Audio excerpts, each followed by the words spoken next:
பழமையான எருசலேமில் அது ஒரு அமைதியான இரவு. எல்லாம் என்றும் மாறப்போகும் அந்த இரவுக்கு பிற்பாடு நகரம் அமைதியா இருந்தது. ஆனா ஒரு மிக முக்கியமான நிகழ்வு நடக்க போகிறது. மேல்மாடி அறையில ஆபரப்பான தெருக்களிலிருந்து விலகி இயேசு கிறிஸ்து தன் 12 நெருங்கிய நண்பர்களான சீடர்களுடன் கூடினார். அறை மென்மையான மெழுகுவர்த்தி ஒளியில நிரம்பியிருந்தது. அது அமைதியான இடம். மேலும் ஒரு மிக சிறப்பு வாய்ந்த உணவு தயார் செய்யப்பட்டு கொண்டிருந்த இடம். சீடர்கள் அனைவரும் ஒன்றாக அமர்ந்து கடந்த 3 ஆண்டுகள்ல இயேசுவுடன் நடந்த பயணத்தை பற்றி கதைகள் பகிர்ந்து நினைவு கூர்ந்தனர். அப்போது இயேசு அறைக்குள் வந்தார். தன்னுடைய நண்பர்களை ஒவ்வொருவரையும் அவர் முழுமையான அன்புடன் பார்த்தார். தன்னுக்கு எதிர்காலத்துல என்ன நடக்க போகிறது என்பதை அறிந்திருந்தார். இயேசு பிறரு சேவிக்க வந்த தன் சீடர்களை எவ்வளவு நேசிக்கிறார் என்பதை மிகவும் தாழ்மையான ஒரு செயலின் மூலம் காட்ட விரும்பினார். உணவு தொடங்கும் முன் இயேசு ஒரு ஆச்சரியமான செயலை செய்தார். அவர் மண்டியிட்டு தன் சீடர்களின் தூசி படிந்த கால்களை துவைக்க தொடங்கினார். நாம் பீதியமானவர்களாக இருக்க விரும்பினால் ஒருவருக்கொருவர் உதவி செய்து சேவை செய்ய தயாராக இருக்க வேண்டும் என்று அவர் அவர்களுக்கு கற்றுக் கொடுத்தார். அவர் அவர்களுக்கு சேவை செய்தது போலவே. அதற்கு பிறகு அவர்கள் அனைவரும் பாஸ்கா உணவுக்காக அமர்ந்தனர். இது கடைசி காலங்களில் தம் ஜனங்களுக்கு கடவுள் காட்டிய விசுவாசத்தை நினைவு கூறும் நேரமாக இருந்தது. உணவின் போது இயேசு, நான் இந்த பாஸ்காவை உங்களுடன் சேர்ந்து நான் பாடுபடுவதற்கு முன் மிகவும் ஆவலுடன் உங்களுடன் உண்ண விரும்பினேன் என்று கூறினார். அவரது வார்த்தைகள் உணர்ச்சியால் நிரம்பியிருந்தன. அப்போது இயேசு அப்பத்தை எடுத்தார். அவர் வானத்தை நோக்கி பார்த்து கடவுளுக்கு நன்றி கூறி அப்பத்தை துண்டுகளாக உடைச்சார். அவர் அதை தம் சீடர்களுக்கு கொடுத்து, எடுத்துக்கொண்டு உண்ணுங்கள், இது உங்களுக்காக கொடுக்கப்படும் என் உடல், என்னை நினைவு கூற இதை செய்யுங்கள்னு கூறினார். நாம் இயேசுவை நினைவு கூறும்போது அவருடைய வாழ்க்கை, அவருடைய போதனைகள், நமக்காக அவர் செய்ய இருந்த அதிசயமான தியாகம் ஆகியவற்றை நினைவு கூறுகிறோம். அதே போல் இரவு உணவுக்கு பிறகு அவர் கிண்ணத்தையும் எடுத்தார். மீண்டும் அவர் நன்றி கூறி அதை அவர்களுடன் பகிர்ந்தார். அவர், இதிலிருந்து நீங்கள் அனைவரும் குடியுங்கள், இது பாவ மன்னிப்புக்காக பலருக்காக ஊற்றப்படும் புதிய உடன்படிக்கையின் என் இரத்தம் என்று கூறினார். இயேசு அனைவருக்கும் பாவம் மன்னிப்பும் கடவுளுடன் ஒரு சிறப்பு உறவும் பெறும் வழியை வழங்கினார். இது மிகப்பெரிய நம்பிக்கையின் செய்தி. சீடர்கள் இயேசு சொல்வதையெல்லாம் முழுமையா புரிஞ்சு கொள்ளவில்லை. அவர்கள் ஏதோ பெரிய ஒன்று நடக்கிறதுன்னு தெரிஞ்சு கொண்டார்கள். ஆனா முழு திட்டத்தை இன்னும் பார்க்க முடியவில்லை. ஆனா இயேசுவுக்கு தெரியும், அவரது நேரம் வந்துவிட்டது என்பதை அவர் அறிந்தார். உலகிற்காக அவர் கொண்டிருந்த பேரன்பால் தந்தையின் விருப்பத்தை நிறைவேற்ற அவர் தயாராக இருந்தார். அவர் அவர்களுக்கு ஒரு புதிய கட்டளையை வழங்கினார். நான் உங்களுக்கு ஒரு புதிய கட்டளை துடிக்கிறேன், ஒருவரை ஒருவர் நேசியுங்கள், நான் உங்களை நேசித்தது போல நீங்களும் ஒருவரை ஒருவர் நேசிய வேண்டும். அவர்களோ நாமோ நம்முடைய அன்பால் அறியப்பட வேண்டும் என்று விரும்பினார். நாம் மற்றவர்களுடன் பகிரக்கூடிய மிக வலிமையான செய்தி அன்புதான். கடவுளின் அன்பு நாம் நினைக்க கூட முடியாத அளவுக்கு ஆழமானது. அது எல்லாவற்றையும் கொடுக்கும் அன்பு, சூழ்நிலைகள் கடினமாயிருந்தாலும் கூட. ஆனா அந்த நண்பர்கள் நிறைந்த அறையிலும் சோகம் இருந்தது. அவர்களில் ஒருவன் விரைவில் தன்னை விட்டு விலகப் போகிறான் என்பதை இயேசு அறிந்தார். அவர்கள் உணவு முடித்த பிறகு ஒன்றாக ஒரு கீர்த்தனை பாடினார்கள். எதிர்காலத்துல என்ன நடக்க போகிறது என்றாலும் அவர்கள் கடவுளை புகழ்ந்தார்கள். அவர்களின் குரல்கள் ஒற்றுமையா கலந்து அமைதியான இரவை நம்பிக்கையாலும் துணிவாலும் நிரப்பின. அவர்கள் எதிர்கால பயணத்திற்கு தயாராகி கொண்டிருந்தார்கள். அவர்கள் மேல் அறையை விட்டு வெளியேறி ஒலிவமலை நோக்கி நடக்க தொடங்கினாங்க. நிலா உயரமா இருந்தது, காற்றும் குளிரா இருந்தது. முன்னே உள்ள பாதை கடினமானதா இருந்தாலும் இயேசு அமைதியான மனதுடன் அந்த பாதையில நடந்தார். அவர் அன்பின் பாதையை பின்பற்றினார். இயேசு எப்போதும் நம்முடன் இருப்பார் என்பதை கடைசி இரவு உணவு நமக்கு நினைவூட்டுகிறது. அவர் தன் தியாகத்தை நம்ம ஒருபோதும் மறக்காம இருக்க நமக்கு அப்பமும் கிண்ணமும் கொடுத்தார். இவை எல்லாவற்றையும் அவர் செய்தது வார்த்தைகளால் சொல்ல முடியாத அளவுக்கு உங்களை அவர் நேசித்ததால் தான். நீங்கள் எப்போதும் மன்னிக்கப்பட்டவர்கள் என்பதை அவர் உங்களுக்கு தெரிய செய்ய விரும்புகிறார். நாம் கடைசி இரவு உணவை நினைத்து பார்க்கும்போது இயேசுவின் அன்பை நம் இதயங்களில் நாள் முழுவதும் வைத்திருக்கலாம். முதல் பகுதியை எங்களோடு இணைந்து பார்த்ததற்கு நன்றி. இயேசுவை கெத்சேமனே தோட்டத்திற்கு பின்தொடரும் 2ஆம் பகுதியை எதிர்பார்த்திருங்க. கடவுள் உங்களை ஆசீர்வதிப்பாராக. பாஸ்கா உணவு முடிந்ததும் இயேசுவும் அவருடைய சீடர்களும் எருசலேம் நகரை விட்டு வெளியேறினார்கள். தெருக்கள் அமைதியா இருந்தன. இருண்ட வானில் நிலா உயரமா தொங்கிக் கொண்டிருந்தது. அவர்கள் நன்கு அறிந்த இடமான ஒலிவுமலையை நோக்கி நடந்தார்கள். அது இயேசு அடிக்கடி அமைதியை நாடி தந்தையுடன் பேசச் செல்லும் இடமா இருந்தது. அவர்கள் கெத்செமனே எனும் தோட்டத்திற்குள் நுழைஞ்சார்கள். அங்குள்ள காற்றில் ஒலிவின் வாசனையும் புல்வெளியில் கிரிக்கெட்டுகளின் சத்தமும் நிரம்பியிருந்தது. இயேசு தனது சீடர்களிடம், நீங்க இங்கே உட்காருங்க, நான் அங்கே போய் ஜெபிக்கிறேன்னு சொன்னார். அவர் பேதுரு, யாக்கோபு, யோவான் ஆகிய மூவரையும் கொஞ்சம் தூரம் அழைத்துச் சென்று, என் ஆன்மா மிகுந்த துக்கத்தில் மூழ்கியுள்ளது என்று அவர்களிடம் சொன்னார். அவர்களிடம் விழிப்புடன் இருந்து தம்முடன் கூடி கவனமாய் இருக்குமாறு கேட்டுக்கொண்டார். பின்னர் இயேசு தனியாக கொஞ்ச தூரம் சென்று தேவனுடன் இருக்கச் சென்றார். தோட்டத்தின் அமைதியில இயேசு வரவிருக்கும் பாரத்தை எதிர்கொண்டார். இயேசு உலகத்திற்காக தேவனின் திட்டத்தை நிறைவேற்ற இயலும் ஒரே நபர் தாமே என்பதை அறிந்திருந்தார். இயேசு தமது முகத்துடன் தரையில விழுந்து ஜெபிக்க ஆரம்பிச்சார். அவரது மனம் கனமாக இருந்தது. மேலும் அவர் தந்தையிடம் மிக நேர்மையா பேசினார். அவர் அழைத்து, என் தந்தையே, சாத்தியமானால் இந்த கிண்ணம் என்னிடமிருந்து விலகச் செய்யுங்க, ஆனாலும் என் விருப்பப்படி அல்ல, உங்கள் விருப்பப்படி ஆகட்டும் என்று கூறினாள். அவர் ஆழ்ந்த துக்கத்தில் இருந்தபோதும் இயேசு தேவனின் திட்டத்தை நம்புவதையே தேர்ந்தெடுத்தார். எவ்வளவு கடினமாயிருந்தானோ தேவன் கேட்டதை சரியாக செய்யவே அவர் விரும்பினார். நாம் பயப்படும் போது தேவன் நமக்கு வலிமை அளிக்கிறார். நான் ஜெபித்து அவரை நம்பினா சரியானதை செய்ய தேவையான தைரியம் கிடைக்க அவர் நமக்கு உதவுகிறார். இயேசு சீடர்களிடம் திரும்பி வந்தபோது அவர்கள் தூங்கிக் கொண்டிருந்ததை கண்டார். அவர்கள் மிகவும் சோர்வாகவும் துக்கமாகவும் இருந்ததா விழித்திருக்க முடியவில்லை. அவர் பேதுருவிடம், நீங்கள் 1 மணி நேரம் கூட என்னுடன் விழித்திருக்க முடியவில்லையா? நீங்கள் பரிசோதனையில் விழாமல் இருக்க விழித்து ஜெபியுங்கள் என்று கேட்டார். இயேசு மறுபடியும் போய் அதே ஜெபத்தை செய்தார். அவர் தனது இதயத்தை அன்பின் உன்னத பலியிற்காக தயாரித்துக் கொண்டிருந்தார். அவர் 3வது முறையும் ஜெபித்து பிறகு தனது நண்பர்களிடம் திரும்பினார். அவர் அவர்களிடம், நீங்கள் இன்னும் தூங்கிக் கொண்டிருக்கிறீர்களா, ஓய்வெடுக்கிறீர்களா? பாருங்கள், நேரம் வந்துவிட்டது என்று சொன்னார். இயேசு தயார் நிலையே இருந்தார். அவர் ஓடிவிடவும் இல்ல, மறைந்து கொள்ளவும் இல்ல. நம்ம நேசித்த வேலையே அவர் உயர்ந்து நின்று அந்த சவாலுக்கு எதிர்கொள்ள தயாராக இருந்தார். எதிர்பாராத விதமா தோட்டத்தோட அமைதி முறிந்தது. ஒரு பெரிய கூட்டம் சிப்பாய்களும் அதிகாரிகளும் தீப்பந்தங்களும் ஆயுதங்களும் எடுத்துக்கொண்டு வந்தார்கள்.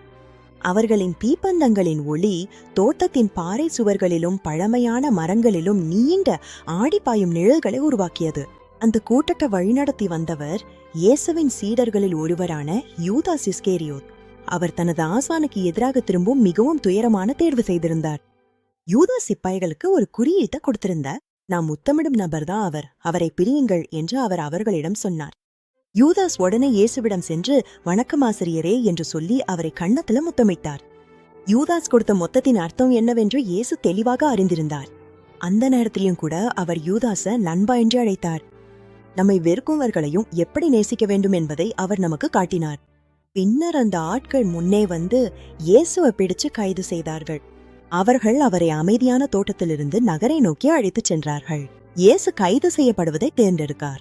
ஆயிரக்கணக்கான தேவதூதர்களை தன்னை காப்பாற்ற அழைக்க இயேசுவுக்கு முடிந்திருந்தாலும் அவர் நம்மை ரட்சிக்கவே தங்கியிருக்க தேர்ந்தெடுத்தார். அவர்கள் அவரை அழைத்துச் செல்லும் போது சீடர்கள் மீது பயத்தில் மூழ்கினார். இது இயேசுவின் நண்பர்கள் அனைவருக்கும் மிகவும் கடினமான நேரமாக இருந்தது. கெத்சேமனே கதையிலிருந்து ஜெபத்தின் சக்தியை பற்றி நாம் கற்றுக்கொள்கிறோம். இயேசு தன்னுடைய மிக கடினமான தருணத்துல கடவுளுடன் ஆடினார். நாமும் அதையே செய்யலாம். நாம் எந்த சோதனையும் எதிர்கொண்டாலும் கடவுளிடம் பேசிக்கொண்டு அவருடைய சித்தம் நம்முடைய வாழ்வில் நிறைவேற வேண்டும் என்று கேட்கலாம். கடவுள் இயேசுவை ஒருபோதும் விட்டுவிடவில்லை, உங்களையும் ஒருபோதும் விட்டுவிட மாட்டார். இரவு நேரத்திலையும் கூட அவர் எப்போதும் உங்களுடன் இருக்கிறார். இயேசுவின் துணிச்சலும் அவரது பரிபூரணமான அன்பையும் நான் நினைவில் வைத்துக்கொண்டு இந்த இரவில் அவர் நடந்த கதையை தொடர்ந்து பின்பற்றுவோம். பகுதி 2 பார்த்ததற்கு நன்றி. அடுத்த முறையில் பகுதி 3 இயேசு தலைவர்களின் முன் அழைத்துச் செல்லப்படும் போது என்ன நடக்கிறது என்பதை பார்க்க நம்முடன் சேருங்கள். கடவுள் ஆசீர்வதிப்பாராக.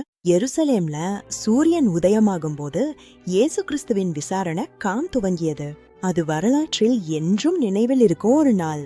இயேசு தோட்டத்திலிருந்து ரோம பாலுனரின் அரண்மனைக்கு அழைத்து செல்லப்பட்டார். அவர் சோர்வாகவும் முழு இரவும் விழித்திருந்தும் அவரது ஆவி வலுவாக இருந்தது. அவர் நகரத்துல சக்தி வாய்ந்த ரோமன் தலைவர் பிலாத்து முன் அழைத்து செல்லப்பட்டார். பிலாத்து இயேசுவை பார்த்து இந்த மனிதர் யார் என்று ஆச்சரியப்பட்டான். அனைத்து சத்தமும் குழப்பமும் நடுவில் இயேசு முழுமையாக அமைதியா இருந்தார். அவர் கடவுளின் பணியை செய்து கொண்டிருப்பதை அறிந்திருந்ததால் வந்த அமைதி அவருக்கு இருந்தது. பிலாத்து அவரிடம், நீங்கள் யூதர்களின் ராஜாவா என்று கேட்டார். இயேசு பதிலளித்தார், என் ராஜ்யம் இந்த உலகத்திலிருந்து அல்ல. அவர் அன்பும் உண்மையும் நிறைஞ்ச ஒரு ராஜ்யத்தை பத்தி பேசினார். இயேசுவின் குரல் நிலையாகவும் கிருபையோடும் இருந்தது. அவர் வாதம் செய்யவோ கோபப்படவோ இல்ல. அவர் ஆளுநரிடம் உண்மையையே மட்டும் பேசினார். பிலாத்து கூட்டத்திடம் சென்று, அவரில் எனக்கு எந்த குறையும் தெரியவில்லை என்று சொன்னார். இயேசு எந்த தவறும் செய்யவில்லை என்று அவர் நினைத்தார். ஆனா கூட்டம் அதை கேட்க விரும்பல. இயேசுவ பொறாம கொண்ட தலைவர்கள் கூட்டத்தினரிடம் அவருக்கு எதிராக கூச்சலிட சொன்னாங்க. பிலாத்து பண்டிகைக்காக ஒரு கைதியை விடுவிப்பதாக கூறினார்.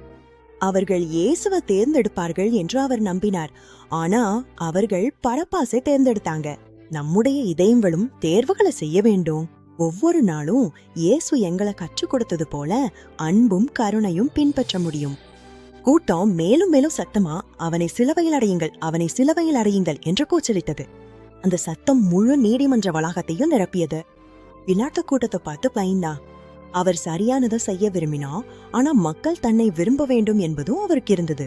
பிலாத்து சிப்பாய்களை இயேசுவை அழைத்து செல்ல சொன்னார். அவர் நியாயமற்ற முறையில நடத்தப்பட்டாலும் இயேசு தன்னை பாதுகாக்க ஒரு வார்த்தையும் பேசவில்லை. சிப்பாய்கள் முள்ளால் ஒரு கிரீடம் செய்து அதை அவருடைய தலையில வைத்தாங்க. அவர்கள் அவரை கேலி செய்ய முயன்றார்கள். ஆனால் அவர் உண்மையில் அன்பின் ராஜாவாக இருந்தார். அவர்கள் அவருக்கு ஊதா ஆடைய போர்த்தி கேலி செய்து அவரை ராஜா என்று அழைத்தார்கள். ஆனா இயேசுவின் சக்தி ஆடையிலும் கிரீடத்திலும் இல்ல, அது அவருடைய இதயத்துல இருந்தது. ஒரு உண்மையான ராஜா என்பது தனது மக்களை கவனிக்கும் ஒருவராக இருக்க வேண்டும். இயேசு எல்லாவற்றிலும் மிகப்பெரிய பலத்தை, பிறருக்காக துன்புறும் சக்தியை காட்டினார். பிலாத்து இயேசுவை மீண்டும் ஒரு முறை வெளியே கொண்டு வந்து, இதோ அந்த மனிதன் என்று சொன்னார். அந்த கூட்டம் அவருக்கு இரக்கம் காட்டும் என்று அவர் நம்பினார். ஆனா கூட்டம் இன்னும் அதிகமா கூச்சலிட்டது. அவர்களின் இதயங்கள் மூடப்பட்டிருந்தன. மேலும் பிலாத்து அவர்களின் விருப்பங்களை நிறைவேற்ற வேண்டும்னு அவர்கள் வலியுறுத்தினார்கள்.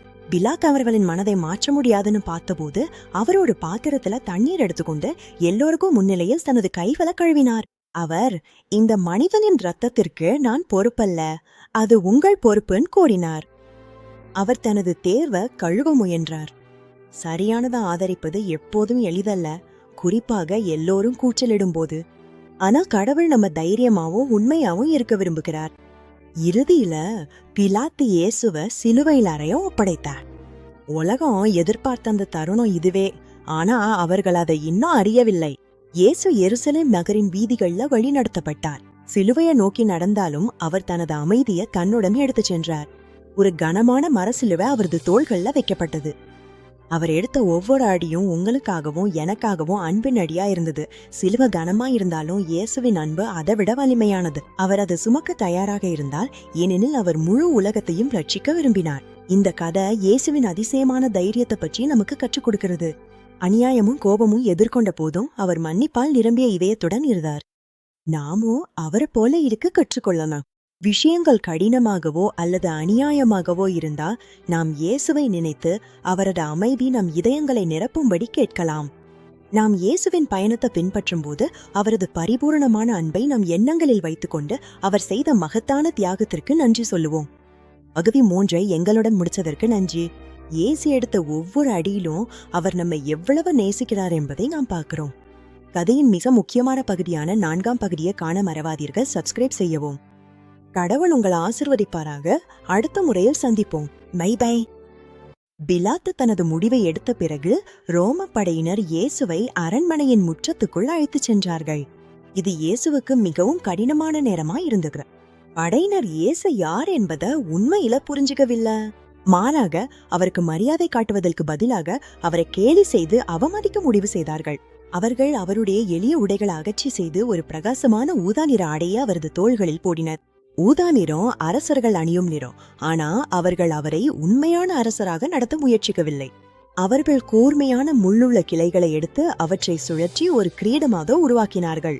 அவர்கள் அந்த முள்ளு கிரீடத்தை அவருடைய தலையில் வைத்தார்கள். அவர்கள் இவ்வளவு கொடூரமா நடந்து கொண்ட போதும் இயேசு எதிர்த்து போராடவோ அல்லது மோசமான வார்த்தைகள் பேசவோ இல்ல. இயேசு எங்களுக்கு உண்மையான பொறுமை என்னல் என்பதை காட்டினார். அவர்கள் எல்லா கேலி மற்றும் கொடுமையும் அவர் தாங்கினார், ஏனெனில் அவரது இதயம் அன்பால் நிரம்பியிருந்தது. பிறகு பயணத்தின் அடுத்த பகுதி தொடங்கும் நேரம் வந்தது. சிப்பாய்கள் ஒரு கனமான மர குற்றிலைய கொண்டு வந்து அதை இயேசுவின் தோள்கள்ல வச்சாங்க. அவர்கள் அவரைத்தானே தனது குற்றிலையை எடுத்து எருசலேமின் தூசி நிறைந்த வீதிகளில் கொண்டு செல்ல வைத்தார்கள். மரக்கட்டைகள் மிகவும் கனமாக இருந்தன. மேலும் இயேசு மிகவும் சோர்வாக இருந்தார். ஒரு பெரிய கூட்டம் அவர் பின்தொடர்ந்தது. அந்த கூட்டத்துல சிலர் அவருக்கு எதிராக கூச்சலிட்டவர்களே, ஆனால் மற்றவர்கள் அவருடைய நண்பர்கள். இயேசுவை பின்தொடர்ந்த பல பெண்கள் அழுது கொண்டிருந்தார்கள். அவர்கள் அவரை மிகவும் நேசித்தார்கள். அவரை வழியில காணும்போது அவர்களின் மனம் உடைந்தது. மற்றவர்கள் வழியில இருக்கும்போது நாம் சோகப்படுவது நல்லது. பரிவு என்பது கடவுளால் நமக்கு வழங்கப்பட்ட ஒரு வரம். அது நம்மை சுற்றியுள்ளவர்களை கவனிக்க உதவுகிறது. இயேசு ஒரு கணம் நின்று அந்த பெண்களை நோக்கி திரும்பினார். அவர் துன்பப்படும் போதும் அவர்களை நினைத்து ஆறுதல் வார்த்தைகளை வழங்கினார். அடி அடியா இயேசு கொல்கொத்தா எனப்படும் இடத்தை நோக்கி நடந்தார். அயனோ நீண்டதாக இருந்தது. ஒவ்வொரு அடியிலும் அவர் பலவீனமாகிக் கொண்டிருந்தார். அந்த கடினமான இரவுக்கு பிறகு ஒரு மனிதன் சுமக்க அந்த சிலுவையின் பாரம் மிக அதிகமாக இருந்தது.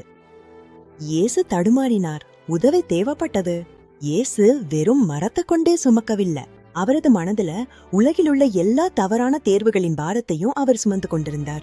இயேசு இனி தனியாக சிலுவையை சுமக்க முடியாது என்பதை சிப்பாய்கள் பார்த்தார்கள். அவர்கள் கூட்டத்துல பார்த்து சைரேனிலிருந்து வந்த சைமோன் என்ற ஒருவரை பிடித்தார்கள். அவர்கள் சைமோனை இயேசுவின் பின்னால் சிலுவையை சுமக்க கட்டாயப்படுத்தினாங்க. சைமன் முன்னே வந்து அந்த கனமான மரத்தை தன் தோள்களிலே எடுத்துக்கொண்டார். இயேசுவுக்கு மிகவும் தேவைப்பட்ட நேரத்துல சைமோன் உதவினார். அவர்கள் இருவரும் தூசி நிறைந்த பாதையில ஒன்றாக நடந்தார்கள். அந்த கனமான பாரத்தை பகிர்ந்து கொண்டார்கள். நம்மையும் சைமோனை போல இருக்க கடவுள் அழைக்கிறார். யாராவது ஒருவர் கனமான பாரத்தை சுமக்கும் போது அது துக்கமா இருந்தாலும் கடினமான வேலையா இருந்தாலும் நாம் உதவ முன்வர வேண்டும். இறுதியாக அவர்கள் தங்கள் நடைப்பயணத்தின் முடிவு அணுகினார்கள். அந்த இடம் நகரின் சுவர்களுக்கு வெளியே உள்ள ஒரு பாறை மிகுந்த மலை. அவர்கள் மொழியில அந்த இடம் கொல்கத்தா என்று அழைக்கப்பட்டது. அந்த பெயர் தலையெலும்பின் இடம்னு பொருள்படும். ஏனெனில் அந்த பாறைகள் அப்படியே தோன்றின. இயேசு வரலாற்றுல மிகப்பெரிய தியாகத்தை செய்ய போகும் இடத்துக்கு வந்துவிட்டார். அவர் முழு பாதையையும் அன்போடு நடந்தார். கொல்கத்தாவுக்கான பயணம் வலியால் நிரம்பியது. ஆனா அது ஒவ்வொருவருக்குமான முழுமையான குறைபாடற்ற அன்பின் பயணமும் ஆகும். அந்த நாள்ல இயேசு மட்டும் அங்கு இல்ல. அங்கு இன்னும் 2 அஷ்புலிக்கர்கள் இருந்தனர். அவர்கள் தவறு செய்ததற்காக தண்டிக்கப்பட போறாங்க. சிப்பாய்கள் சிலுவையை தயார் செய்தனர். நூற்றுக்கணக்கான ஆண்டுகளாக தீர்க்கதரிசிகள் கூறிய அந்த தருணம் இறுதியா வந்துவிட்டது. சிலுவை வழி நமக்கு கற்றுக் கொடுப்பது இயேசுவின் அன்பு எந்த வலியையும் எந்த கடுமையையும் விட வலிமையானது என்பதே.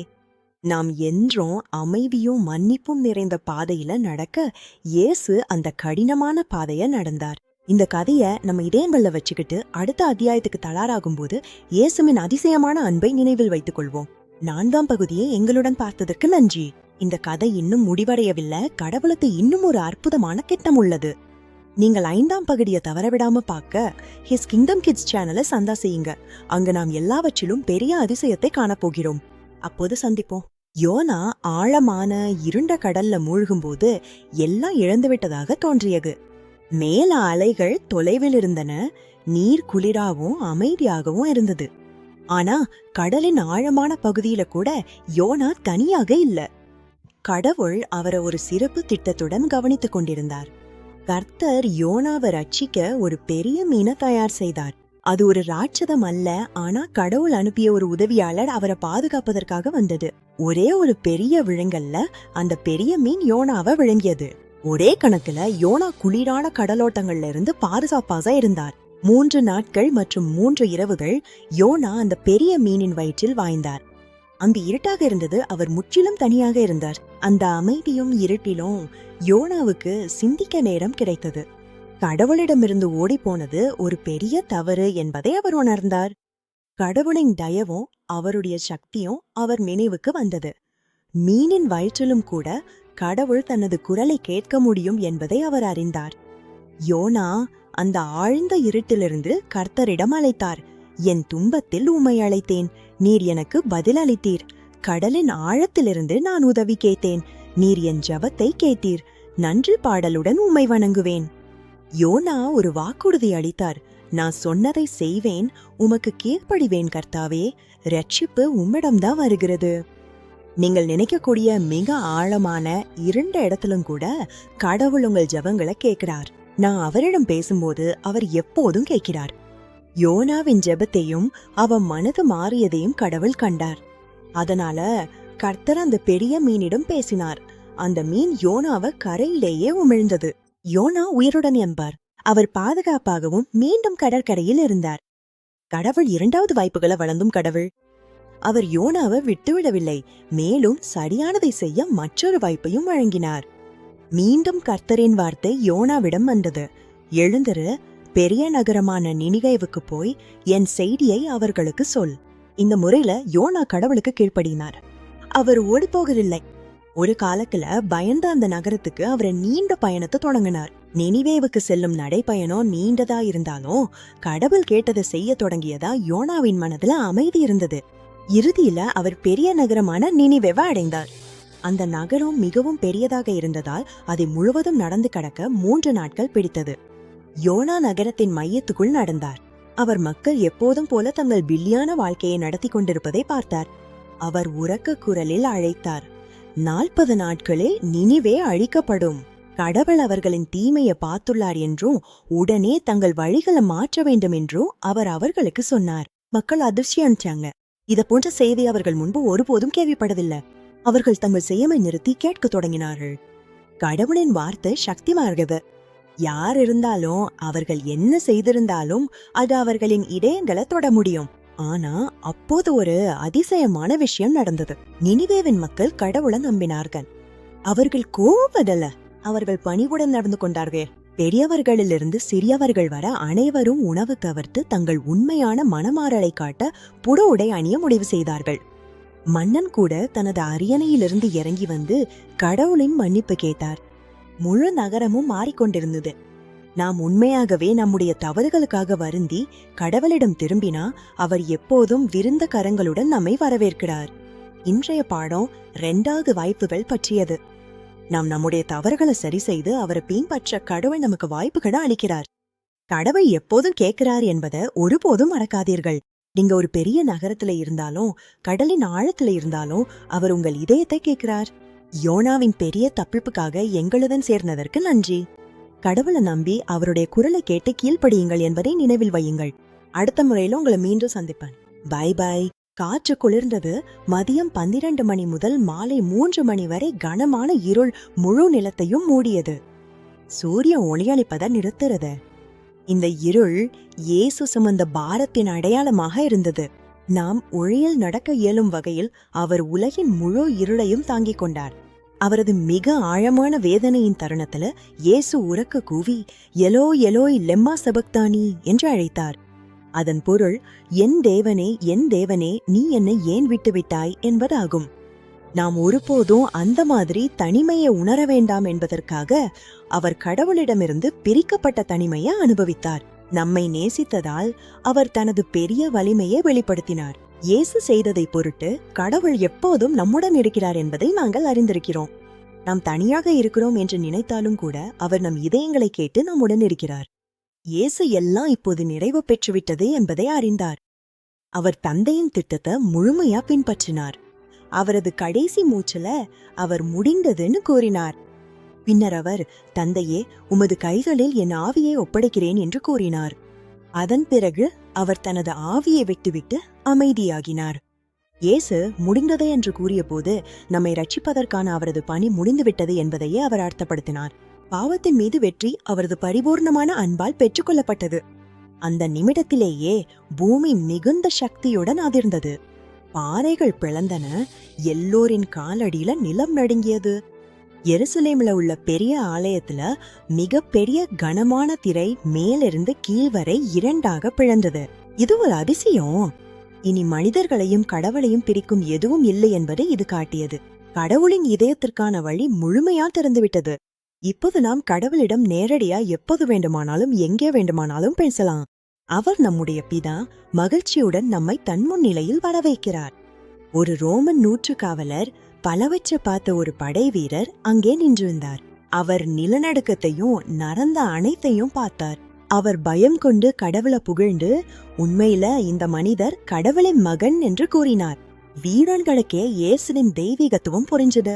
அவர் நிம்மதியாக இருக்கிறார் என்பதை உறுதிப்படுத்த ஒரு வீரன் அவருடைய பக்கத்தை குத்தினா, ஆனால் புனித வேத வாக்குகள் கடவுள் பல வருடங்களுக்கு முன்பு வாக்குறுதி அளித்தபடியே நிறைவேறின. மாலை நேரம் வந்தபோது அரிமத்தேயா யோசேப்பு என்ற பணக்காரமும் நல்ல மனுஷனும் பிலாத்திடம் சென்றார். அவர் இயேசுவின் இரகசிய சீடராக இருந்த யோசேப்பு துணிவுடன் இயேசுவின் உடலை கேட்டார். அவருக்கு மரியாதையுடன் நல்ல அடக்கம் செய்ய பிலாத்து அவருக்கு அனுமதி வழங்கினான். யோசேப்பும் நிகோவேமு என்ற மற்றொரு நண்பரும் அந்த மலைக்கு வந்தார்கள். அவர்கள் இயேசுவை சிலுவையிலிருந்து மெதுவாகவும் அன்போடும் இறக்கி எடுத்தார்கள். பழமையான மரபின்படி தூய வெள்ள துணியில் இனிப்பான வாசனை கொண்ட சுவை பொருட்களுடன் அவருடைய உடலை சுற்றி கட்டுனாங்க. யோசேப்புக்கு அருகிலுள்ள தோட்டத்துல ஒரு புதிய கல்லறை இருந்தது. அது அமைதியான இடம். அதில் முன்பு யாரும் அடக்கம் செய்யப்படல. அவர்கள் இயேசுவை அந்த கல்லறையில் வைத்தார்கள். அவர்கள் தங்க ஆசானுக்கும் நண்பருக்கும் விடைபெறும் அந்த தருணமும் மிகவும் அமைதியானதும் சோகமானதும் இருந்தது. பின்னர் அவர்கள் அந்த கல்லறையின் வாயில்ல ஒரு பெரிய கல்லை உருட்டி மூடினார்கள். தோட்டம் மீண்டும் அமைதியா இருந்தது. பிலாத்து காவலர்களை காத்திருக்க ஆணையிட்டார் மற்றும் அந்த கல்லுல ஒரு சிறப்பு முத்திரையிலும் வைத்தார். அவர்கள் கல்லறை மூடப்பட்டிருக்க வேண்டும் என்று உறுதி செய்ய விரும்பினார்கள். எல்லாம் அமைதியாகவும் முடிந்ததாகவும் தோன்றியது. சிஷ்யர்கள் சோகமாக இருந்தார்கள். ஆனால் தேவனின் திட்டம் இன்னும் அற்புதமாக முன்னேறி கொண்டிருந்தது. யோனா கதையும் இயேசு கதையும் நமக்கு பல விஷயங்களை கற்றுத்தருகின்றன. முதல்ல நீங்க தேவனிடமிருந்து ஓட முடியாது என்பதை நம்ம கற்றுக்கொண்டோம். அவர் எப்போதும் உங்களுடன் இருக்கிறார். இரண்டாவது, தேவன் 2வது வாய்ப்புகளை அளிக்கலாம். அவரது அன்பு எப்போதும் மன்னிக்கவும் நம்மை மீண்டும் தொடங்க உதவவும் தயாராக இருக்கிறது. அவர் யோனாவுக்கு செய்தது போல. மூன்றாவது, கீழ்ப்படியுதல் ஓடுவதை விட சிறந்தது. நாம் தேவனின் குரலை பின்பற்றும் போது அவர் நமக்காக வைத்துள்ள அமைதியும் பாதையும் நமக்கு கிடைக்கும். முக்கியமாக தேவனின் அன்பு எல்லோருக்கும் ஆனது. அவர்கள் யார் என்றாலும் நீங்கள் எவ்வளோ தூரம் சென்றாலும் தேவன் எப்போதும் அருகிலதான் இருக்கிறார். இந்த சக்தி வாய்ந்த தொடர்ல எங்களுடன் சேர்ந்ததற்கு நன்றி. இன்று உங்கள் இதயங்கள் இயேசுவின் அன்பால் நிரம்பியிருக்க வேண்டும் என்று நாங்கள் நம்புகிறோம். மறக்காம சப்ஸ்கிரைப் செய்யுங்க. அற்புதமான அதிசயமான நிகழ்வான உயிர்த்தெழுதலை கொண்டாடும் எங்கள் அடுத்த வீடியோவில் எங்களுடன் சேருங்கள். Bye bye. இயேசுவின் உடல் மெதுவாக சிலுவையிலிருந்து இறக்கப்பட்டு கவனமாக அமைதியான தோட்டக்கல்லறையில் வைக்கப்பட்டது. ஒரு கனமான கல் வாயிலுக்கு முன்பு உருட்டி அதை முற்றிலும் மூடி வைத்தனர். அவரது நண்பர்கள் துக்கிட்டு அழுதபோது இது முற்றிலும் முடிவாக தோன்றியது. ஆனா இது முடிவல்ல, ஏனெனில் நம்பிக்கை வரப்போகிறது. இயேசுவின் சிலுவை மரணம் என்பது அன்பின் உச்சக்கட்ட கதை. இது அதிசயமான தியாகமும் முழுமையான மன்னிப்பும் கொண்ட ஒரு கதை. நாம் எல்லோரும் அவருடன் என்றும் அமைதியிலும் மகிழ்ச்சியிலும் வாழ வேண்டும் என்பதற்காக அவர் தன் உயிரை ஒவ்வொருவருக்காகவும் கொடுத்தார். அவரது ராஜ்ய குழந்தைகள் என்ற இந்த சிறப்பு தொடர பார்த்ததுக்கு நன்றி. நினைவில் வையுங்கள், கடவுள் உங்களை மிகவும் நேசிக்கிறார். மை பை.